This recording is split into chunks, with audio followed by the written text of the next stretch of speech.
유도선 목사입니다. 오늘도 여러분과 함께 은혜 받게 되었습니다. 오늘은 설교 한 편을 올리고자 합니다. 오늘 본문은 출애굽기 16장입니다. 제목은요, 광야의 두 가지 시험 문제. 제가 수십 년 동안 성경을 이렇게 연구하고 그리고 이렇게 책으로 펴내는 일에 집중하다 보니까 제 자신에게 말이죠, 믿음이 없구나, 그런 거를 발견하게 되었습니다. 사도 바울은 고린도후서 5장에선가 기록하였으되 내가 믿는 거로 말하노라. 그 시편 아마 116편에 있는 말씀일 거예요. 그 말씀을 인용을 해서요, 우리도 같은 믿음의 마음을 가졌으니 우리도 믿는 거로 말하노라.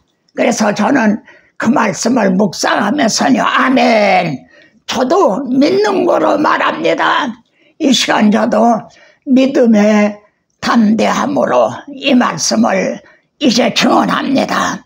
지금 출애굽기 16장은 말이죠, 이스라엘 백성들이 출애굽을 해서 홍해를 건넜죠. 그러다 보니까 물이 쏘서 원망한 마라가 있었죠. 근데 그걸 하나님이 또 치료해 주셨죠. 그래서 좀 지나가니까 엘림이 있었죠. 그 엘림을 지나 지금 신광야에 이르게 된 겁니다. 여러분, 광야라고 하면은 어떤 선입감이 듭니까? 모세는 말이죠, 신명기 8장 2절에서 말이죠, 내 하나님 여호와께서 이 40년 동안에 내게 광야길을 걷게 하신 것을 기억하라. 왜 광야를 이렇게 통과하게 하셨는가? 이는 너를 낮추시며 너를 시험하사 내 마음이 어떠한지, 명령을 지키는지 지키지 않느냐는지 알려 하심이라. 이렇게 광야를 통과하게 하신 하나님의 의도를 이제 전합니다. 여기에서 너희를 시험하사, 이런 말씀이 있는데요, 이거는 우리들을 훈련하시려는, 우리들을 연단하시려는, 이게 광야라는 거죠. 우리 주님이시라도요, 공생에 이제 임하실 때 광야에서 사탄에게 3가지 시험을 받으셨잖아요. 이 광야를 통과하게 하는 거는 이제 우리를 훈련하시는 거다. 우리를 연단시키는 것이다. 그러므로 광야의 삶은 말이죠, 전적으로 하나님을 의뢰하고 믿고 따르는 것이죠. 그런데 여러분, 출애굽기 2장, 출애굽기 16장 2절 3절을 한번 보세요. 원망하여 우리를 광야로 인도하여 내어 이 온 회중에 줄여죽게 하는도다. 여러분, 1절부터 12절까지 말이죠, 16장에 보면은 원망이라는 말이 무려 7번이나 등장합니다. 이때는 출애굽한 지 한 1개월쯤 아마 지났을 거예요. 그러니까 출애굽할 때 부랴부랴 싸가지고 나왔던 양식도 다 떨어졌을 거고요. 광야, 메마른 땅, 물도 없고 어떤 먹을 것도 없는 광야에 접어들게 됐으니까 이들은 우리를 굶어 죽게 하려고 그러느냐. 그래서 원망을 한 거죠. 이 말씀이 우리들에게는 어떻게 적용이 됩니까? 지금 우리는 광야 같은 세상을 살아가고 있는 말이죠. 바로 우리들의 이야기라는 겁니다.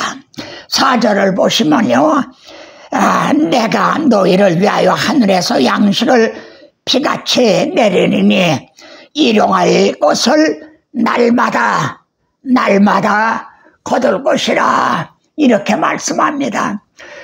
주님 가르치신 주기도문 가운데도 일용할 양식을 그러니까 날마다 주시옵시고 이런 뜻의 기도가 있죠. 그러시면서 하나님의 쉬운 문제를 내셨어요. 내가 너희를 시험하리라. 만나를 내려주시면서 시험하리라. 두 가지 시험 문제를 내주셨는데요. 첫째는 19절입니다. 너희가 거둔 것을 날마다 거둔 걸 내일 아침까지 남겨주지 말아라. 이게 첫째 시험 문제입니다. 그러니까 그날 거둔 건 그날 먹어라. 그리고 두 번째 시험 문제는 26절에 나오는데요. 엿새 동안은 이제 거두는데 마지막 여섯째 날은 갑절을 거두라는 거예요. 왜냐하면 안식일 날은 내리지 않는다. 그러니까 여섯째 날은 갑절을 거두라. 안식일은 내리지 않으니까 나가지 말라. 이렇게 두 가지 시험 문제를 내셨어요. 여러분 생각해 보면요, 얼마나 쉬운 겁니까? 날마다 이제 줄 테니 이제 남겨두지 말아라. 그리고 마지막 여섯째 날은 내일은 안식일에 내리지 않을 테니까 갑절을 거두라. 이렇게 시험 문제를 내시는 하나님의 의도가 뭡니까? 시험 문제 자체가 중요한 건 아닙니다. 이 시험 문제를 내시는 하나님의 마음이 뭐냐? 여러분 하나님의 마음이 뭔 것 같습니까? 그렇죠. 하나님의 말씀을 이제 믿느냐 믿지 않느냐, 오직 하나님의 말씀을 믿게 하려는 이것이 하나님의 시험 문제를 내신 의도입니다.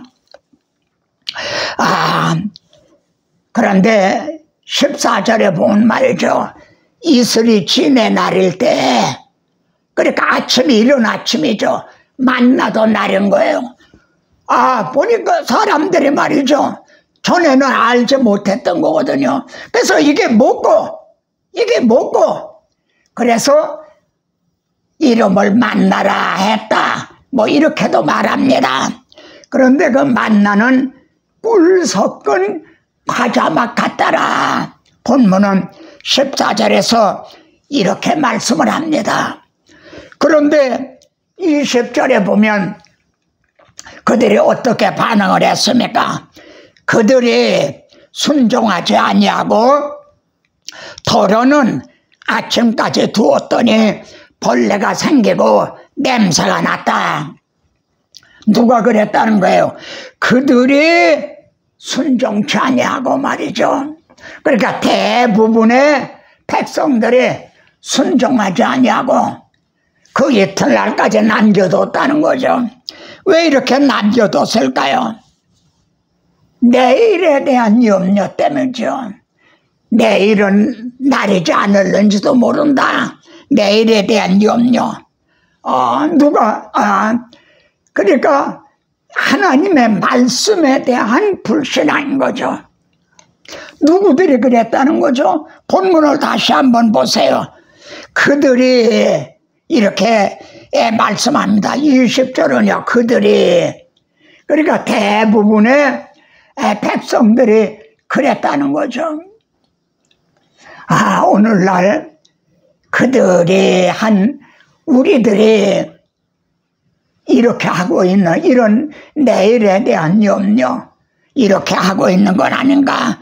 주님은 내일 일을 염려하지 말라. 내일 일은 내일 염려할 것이요. 한날 괴로움은 그날에 족하니라. 이렇게 말씀을 하셨죠. 자, 그런데 또 27절을 보세요. 일곱째 날에 말이죠. 안식일 날이죠.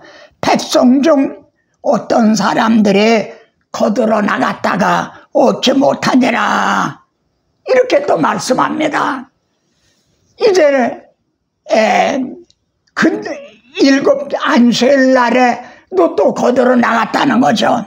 누가 그랬다는 거죠? 어떤 사람들이, 여기에서는 그들이 그러지 않고 어떤 사람들이, 그러니까 대부분이 그런 게 아니라 그 중에 똑똑하는 사람, 어떤 사람들이 그랬다는 거죠. 왜 안식일 날도 왜 나갔을까요?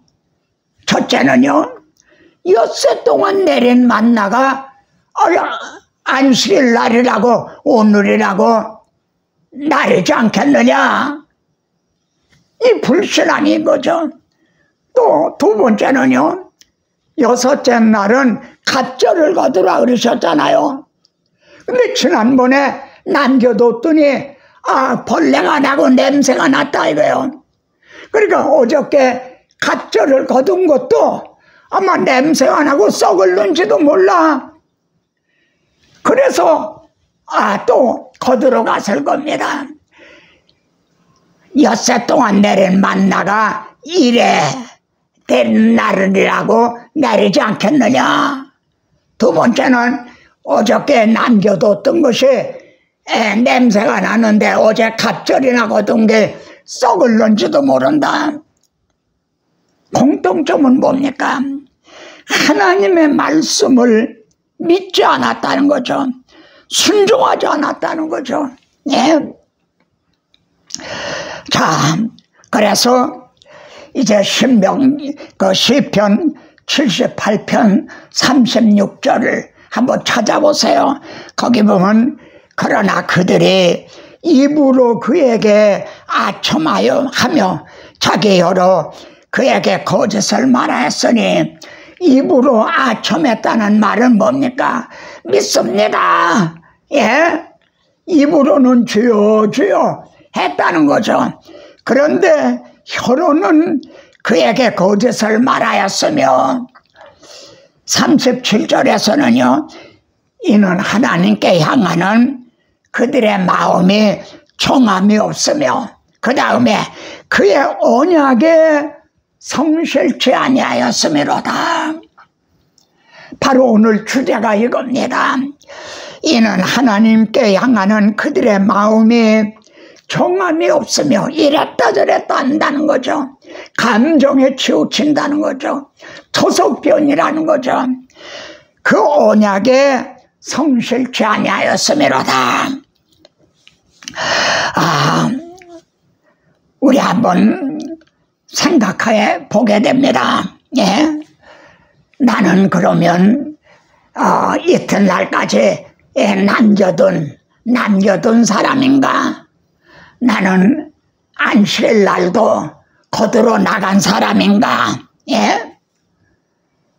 공통점은 하나님의 말씀을 믿지 않았다는, 순종하지 않았다는 것이 되는 거죠. 자, 결론입니다. 왜 하나님께서 말이죠, 안식일 날은 나르지 않게 하셨을까요? 엿새 동안은 주시고 안식일 날은 왜 만나를 주지 않았을까요?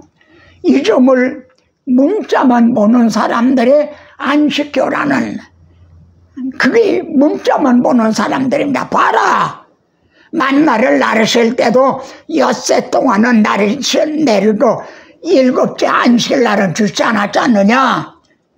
너희들은 안식일을 지키지 않는 자들이다. 안식일을 지키지 않으면 구원이 없다. 이들이 문자만 보는 사람들의 안식교인들이죠. 그러면 하나님의 마음은 뭡니까? 여러분, 안식일의 주인이 누구십니까? 예, 사람이 안식일을 위해서 있는 게 아니다. 안식일이 사람을 위해서 있는 거라는 거죠. 왜 안식일을 지키라고 그러셨느냐? 너희를 위해서라는 거죠. 너희를 위해서. 안식일의 주인이신 그리스도를 기다리게 하기 위해서. 그래서 구약시대에는 안식일을 지키라는 거예요. 안식일의 주인 되시는 메시아 그리스도를 기다리게 하기 위해서요. 그래서 주님은 말입니다. 예? 네 조상들도 알지 못하던 만나를 내게 먹이신 것은 사람의 떡으로만 사는 것이 아니요 여호와의 입에서 나오는 모든 말씀으로 사는 줄을 알게 하려 함이라. 이렇게 말씀을 하죠. 여러분, 여호와의 입에서 나오는 말씀으로만은 살게 하려 함이라. 어느 장면이 생각이 납니까? 주님이 광야에서 시험을 받으실 때 사탄이 내가 하나님의 아들이면 이 돌이 변하여 떡을 만들어 먹어라. 지금 출애굽기 16장 이 주제인 거죠. 주님은 40일 굶주렸잖아요. 광야에서. 그러니까 떡을 만들어 먹어라. 그때 주님이 물리치신 게 뭐니까? 기록하였으되 사람의 떡으로만 사는 것이 아니라 하나님의 입에서 나오는 말씀으로 사는 것이더라. 이 말씀에 우리들에게는 어떻게 적용이 됩니까? 오직 나의 의인은 믿음으로 말미암아 살리라. 무엇을 믿는 믿음입니까? 하나님의 언약을 믿는 믿음으로 말미암아 살리라. 여러분에게 도움을 드리기 위해서 제가 예화를 한 편 소개하려고 합니다. 미국의 나이아가라 폭포가 있죠. 거대하죠. 근데 실제 실화라고 합니다. 이쪽에서부터 저쪽까지 줄을 매고 말이죠. 이 줄타기 하는 사람이 나이아 그 위를 걸어갔다는 거예요. 사람들이 숨을 죽이고 말이죠. 그 걸어가는 줄타는 그걸 지켜본 거죠. 그랬더니 그 건너편까지 말이죠. 무사히 건너간 거예요. 나이아가라 폭포보다도 더 그 웅장한 박수가 터져 나온 거죠. 조용하셔. 그리고 말했다는 겁니다. 이제 내가 또다시 건너갈 겁니다. 와! 그런데 이번에는 내가 사람을 하나 얻고 건너갈 것입니다. 그러니까 막 박수를 친 거죠. 내가 그렇게 할 수 있으라고 여러분 믿으십니까? 그러니까 그러면요 당신은 하고도 나무 믿습니다. 옆에 있는 신사에게 그러면 당신이 업히시겠습니까? 뭐라 그랬습니까? 뭐라 그랬을 거예요? 여보, 내가 미쳤어? 바울은 디모데후서 1장에서 이런 말씀합니다. 1장 12절에 나의 의뢰한 자를 내가 알고, 내가 의뢰한 자, 내가 믿는 자, 믿는 하나님, 우리 주 예수 그리스도, 또 성령님, 내가 믿는 자를 내가 알고 나의 의탁한 것을 그날까지 저가 능히 지키실 줄을 난 확신하노라. 이게 바울의 마지막 서신에서 한 말입니다. 나의 의뢰한 자를 내가 알고 나의 의탁한 것을 그날까지 저가 능히 지키실 줄을 내가 확신하노라. 믿음은 뭐죠? 의뢰하고 의탁하는 겁니다. 여러분, 제게 여러분의 1억을 맡길 수가 있겠습니까? 그런데 은행에다가는 맡기죠. 믿음이 뭐죠? 의뢰하고 의탁하는 겁니다. 우리는 믿기는 하는데 의탁하지는 못하고 있는 것이 아닌가?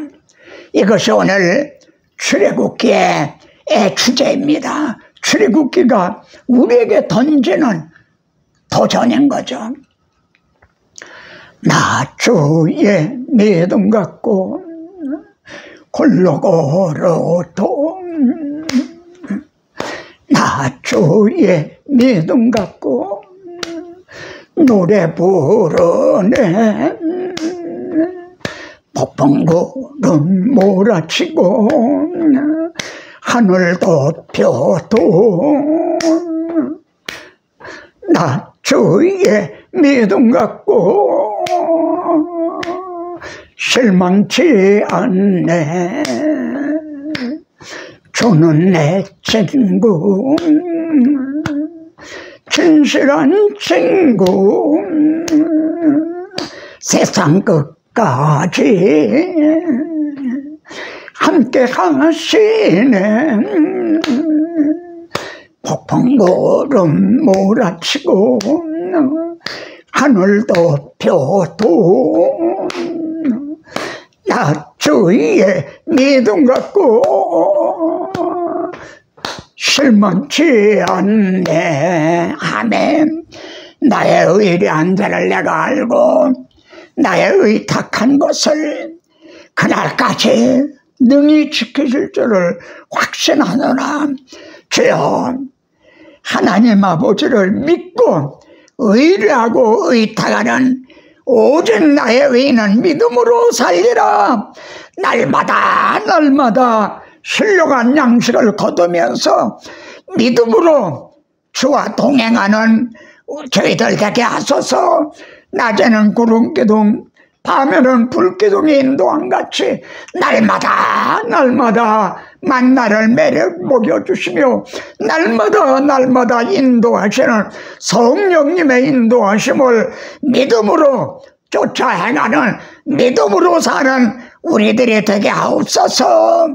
주 예수 그리스도 이름으로 기도합니다. 아멘. 다음 시간에도 뵙겠습니다.